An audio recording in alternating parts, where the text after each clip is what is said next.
Hello lovelies, and welcome back to Squeaky's Cauldron, or welcome if this is your first time here. I'm your host, Sarah Evergreen. Thank you for taking a little bit of time out of your day to come hang out in my weird witchy corner of the internet. Today we're going to be talking about Jesus Christ, the one and only. Many of you know that I do identify as a Christian witch, and today we'll be getting into a bit of the Christ of it all. Before we do that, if you're enjoying these videos, please like, comment, and subscribe. Share them with a friend, share them with your enemy, share them with your milkman if any of you have those anymore. And if you're interested in working with me one-on-one, you can go to squeakyscauldron.com/coaching or check out the link in the description for more information about the coaching services that I have to offer. All right, now on to the show. So there's two aspects of Jesus Christ that we really need to look at: Jesus and Christ. In case you don't know, Jesus Christ is not his given name. Jesus is his given name. Jesus is the man, the incarnate, the flesh and blood that came into this world through Mary. He was born in a manger. He was born around donkeys. He was raised. He ate food. He saw the sun. He felt the wind on his skin. Christ, on the other hand, is kind of it's like a additive to the name. It's like saint. It's like guru. It's a thing that describes the person. And this is incredibly interesting to me, and should be to you too, because Christ is something that we can all access. Jesus, the man. Christ, the consciousness. Don DeVries describes Christ consciousness as the part of the human mind that is capable of transcending animal instincts. Jesus Christ is a meeting of the divine and the incarnate, of the vertical and the horizontal. And in this way, he serves as a point of focus and expansion for all of us humans. His humanness and the way that he moved into his divinity, into his Christ consciousness, is an expander for us. And an expander is someone who looks like us, who shows us new ways of being. So you can have expanders in all different areas of life. Like if you see someone who looks like you doing something that you want to do, that you've never seen someone who looks like you doing before, that person serves as an expander. It shows you what is possible. And Jesus Christ is the ultimate expander for all of humanity, because the thing that he has in common is the humanity, the very humanness of himself. So the issue that we come into really, really quickly with Jesus Christ and talking about Christ is Christianity. And this whole organized bullshit that popped up around Christ. Many of you are very familiar with this organized bullshit. I know that there are those of you out there who were raised in this place, in this dynamic, such as I was. I was raised in an evangelical household, a Wesleyan, and then an evangelical household, and holy fuck, that was traumatic. Like, the way that people have used Christ and the Bible in order to make people feel horrible, make people hate themselves, make people hate other people, or maybe not make, because we all have a choice in this, but the propaganda is so strong and so convincing and so tied into godliness and spirituality that it's very easy to get wrapped up in the cult of Christianity and to believe that God hates me because of who I am and how I am, or I am free to hate those people because of who they are and how they are. And the amount of pain that this causes is just astronomical. And it's not, in my definition of the word, it's not Christian. It's not Christ-like. by any stretch of the imagination. Christianity has promoted itself as the one true religion. Of course, most religions do this. However, I'm speaking from a place of having grown up in that structure and in a culture that really prizes itself on its Christian values. I think most of you watching are coming from that place as well, where you're surrounded by this influence of Christianity. And I think the biggest thing that Christianity has done in order to create such a toxic minefield is that it deified Jesus. It turned Jesus, the man, into a superhuman, into something beyond our reach, essentially. By saying that Jesus was the Son of God and the only Son of God, instead of Jesus was the Son of God, just like you are the son or daughter or child of God. There's a very distinct difference there. So when they pushed away Jesus' incarnation, Jesus' humanity, it took away our ability to see ourselves in Jesus and to see our access to the Christ consciousness through his example, through him being an expander for us.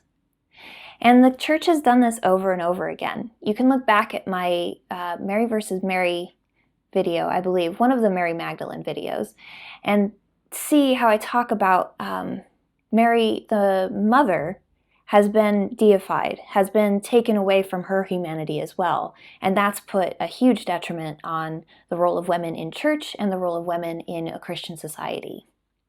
And it's just wrong. Because Jesus was a man, Mary was a woman. These people were human, just like us. And we have access to the kingdom of heaven, just like they did. And the kingdom of heaven, as Jesus Christ himself says, is available here, now, on this plane, because it's in our hearts. And that's where Christ consciousness lies, is in our hearts. Jesus wasn't out there teaching hate. Jesus wasn't out there teaching divisiveness. Jesus was out there, first and primarily, most important of all, teaching love. Just love. And not this namby-pamby, I love everybody and it's okay and la la la. No, this was a fierce love. This was a love that has warrior in it, that has flipping tables and yelling at the patriarchy and just really going into society and being like, no, that's fucked up and I'm not going to stand for it because I know it's wrong and I'm going to speak up and I'm going to say something. And so to have people who claim to be Jesus's followers saying, oh, don't say anything, don't stand up. We don't want any of that. You need to fall in line and follow the rules. That is the antithesis of what Jesus was teaching. The antithesis. Jesus taught love. And with that, he taught the support of the oppressed and the marginalized and the disenfranchised, the people who were pushed to the edges of society, the orphans, the widows, the poor, the sex workers, the lepers, these people who other people wanted to forget exist. Those were the people that he was the hardest champion for. Just like Hecate. Jesus and Hecate, they would have gotten along like gangbusters. And who's to say that Jesus didn't have some workings with Hecate at the time as well? There's a lot that we really don't know about a big portion of his life and where he learned what he learned. There's a lot of beautiful theories about it. Some go to Isis and Inanna worship. Some go to him going to the East and learning from the yogis there. There's a few people who think that he went to the United States, which seems extremely far-fetched. But, we all play with these ideas, and why not? Why not at least play with them? But the point is that he cared for the edges, the fringe walkers. And this is exactly where the witch lives. is on the edge, on the fringes. He also taught about the rebellion of the structure at the time. And there's so much about the structure that we have right now that he would be pissed off about, especially the structure that claims to be in his name, the structure that tells us that homosexuality is a sin, that we need to divide and divide and divide ourselves into smaller and smaller little cults that say, no, that cult's wrong, that cult's wrong, ours is the only cult that has it. He would have been flipping tables like crazy. Well, actually, he probably would have been murdered really, really fast, even faster than he was back in his time. Be very wary of any Christian who is anti-protest, who is anti-activism, who is anti-speaking up and speaking out. There's a passage in the Bible that is often misinterpreted because so much of the Bible has been just wrenched out of the context of the time. And I want to bring this up here. It's the turn the other cheek thing.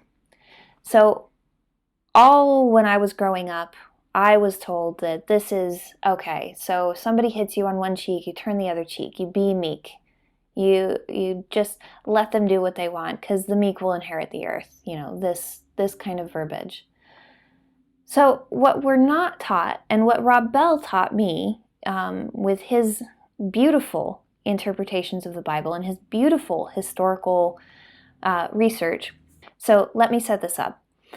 When you slapped someone at that point in time, if you slapped them with the palm of your hand, that told them that they were of equal social standing to you. So if someone of this social standing is confronting someone of this social standing, they'll hit them with the back of their hand. So what Jesus was saying, you let them hit you, well, not let them, but they hit you with the back of their hand, so like this. What you do is you turn this cheek. And what that does is it makes them use the flat of their dominant hand. If they want to hit you again, they have to hit you with the flat of their dominant hand, thus bringing you up to equal social standing with them. How fucking rebellious is that? That is like, hey, we're going to manipulate this situation so that you and I are on equal footing. That is not meek.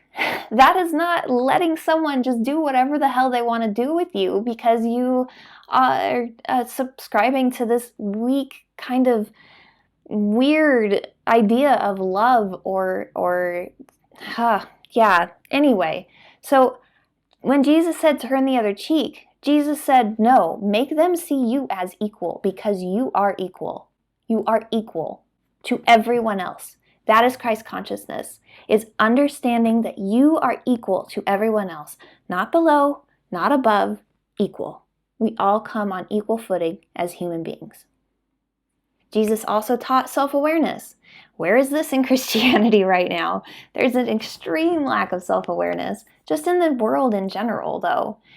Something that he said was, let that person who is without sin cast the first stone. This is, A, it's mercy, which I'll get to in just a second, but B, it's hey, look at yourself. How are you measuring up to this woman that you are trying to kill? Because I believe it was a sex worker that they were wanting to stone. And in doing this, he asked people, told people, demanded of people that they look inside themselves to see where their own sins came up. And by sin, I mean anything that goes against life, that goes against love. It's not about these sins that a lot of preachers or whatever try to bring about and propagandize, really. It's about how we are interacting with ourselves, how we're interacting with God, how we're turning away from God. It's when we turn away from God, when we turn away from love, that we're sinning the most. And if you are protesting at anyone's funeral, that, to me, is a major sin. So, self-awareness, that was a big thing. How can we be more self-aware? How can we see more clearly into our own hearts and get right with God, get right with our higher selves, get right with our purpose and with Christ consciousness, and align ourselves in that way? He also taught mercy and judgment. Mercy being welcoming anyone who is turning back to the path, who is aligning themselves again, and welcoming them with open arms, being like, hey, brother, hey, sister, hey, friend, hey, partner, hey, lover. You are recognizing these ways that you've turned away, and now you're turning back, and I'm here to accept that and love that about you. And he also taught judgment, how to recognize when someone is turned away from the path, and to create and hold extremely strong boundaries between you and that person's access to you. Now, I want to make a point here, like if there's someone in your life that has been abusive and has made it so that you need to create those boundaries between you and them, even if they come back saying like, hey, I've gone to therapy, I've done all this stuff, it's not your responsibility. It's not like a necessity for you to say, okay, you can come back into my life. That's completely up to you. You're not beholden to that. I just want to make that very, very clear. What I believe Jesus would have done in a situation like that is to recognize maybe the process and the progress that they've done, and look within myself to see, look within himself rather, to see if that's a person who can come any closer. And if not, keep those boundaries in place. That's you, boo. You do you. Recognize that forgiveness is not for the other person. Forgiveness is so that you can release that resentment in yourself with or without that person in your life. Like, that's totally up to you. And I also recognize that if someone from my family came to me and said, hey, I recognize what I've done, I recognize what this dynamic has done to you, and I really want to make amends and make this better between us, there's a very real chance that I'd be like, okay, I'm open to seeing how that has manifested in you. Because Jesus also taught discernment. He's not about letting people walk all over him. He's very, very clear about who he lets in and who he doesn't, and why.